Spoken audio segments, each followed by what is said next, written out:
going to show you how to make a frying pan cookie. Now this cookie is not only big and beautiful, it's also stuffed with chocolate and packed with goodness. So let me talk you through the ingredients.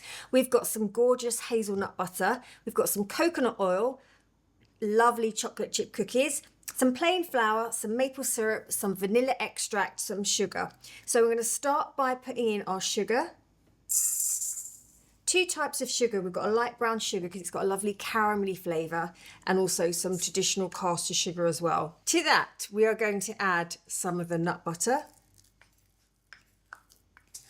and then I'm going to add the coconut oil, the coconut, because it's in its solid form, a little chunk at a time. So let's get this mixer on. Start off slow and then gradually build up your speed. So in essence, we're creaming our fat and our sugar.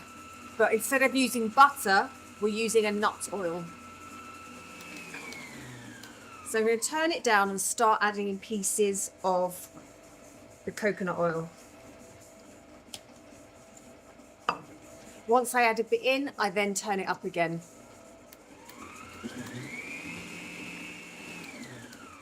Now I know we haven't got smell-o-vision, but the smell of this is out of this world. So this bit does take a little bit of time. I mean, when I say a little bit of time, I'm talking a few minutes, which is nothing in the grand scheme of things. So the smell of the coconut oil with the richness of the nut butter, and you've got that lovely caramel flavoured sugar, it just works so well for an indulgent treat. So that's the last little bit going in. And then we're going to add some more of our wet ingredients to our cookie dough. Okay, so I'm going to lift the lid up and I'm just going to show you what stage you're at. So that's what you're looking for, that kind of consistency. So add in our maple syrup. Then we've got our vanilla, do a mix. And whilst that's mixing, I'm going to add in my raising agent. Now, as I said, you can do this all by hand. You actually don't need a stand mixer, but we've got one, so we're going to use it.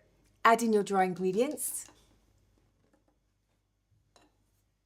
And it's going to come together like a dough would. So I keep this on a lower speed until it comes together, and it will come away from the sides of the pan. Grab my wooden spoon and bring that together. So what we want to do, we want to be able to clump it together. I'm going to take my ring off. So if it's a little bit dry, then all you need to do is add a teaspoon of water, which I think I'm going to do. Now the reason I love this dish is because it's a little bit of a novelty, the fact it's cooked in a frying pan or a casserole dish. It's really nice for special occasions. It makes it an alternative to a birthday cake. So yeah, it's something different. Who doesn't love a cookie, a chocolate chip cookie? And who doesn't love a giant chocolate chip cookie? Okay, so as you can see, when I squeeze it, it's coming together.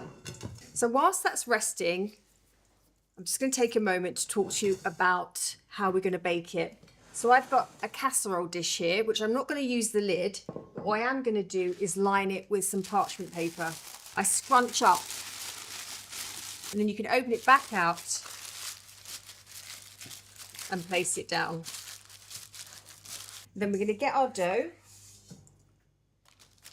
place it all in, and use your hands to spread it out. I'm adding chocolate chips because I'm a chocoholic, but you could also add in some nuts.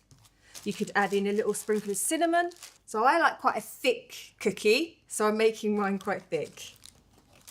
Now what I like to do now is grab my chocolate chips and I'm going to push them in. I'm going to leave half out because I want them to be quite gooey.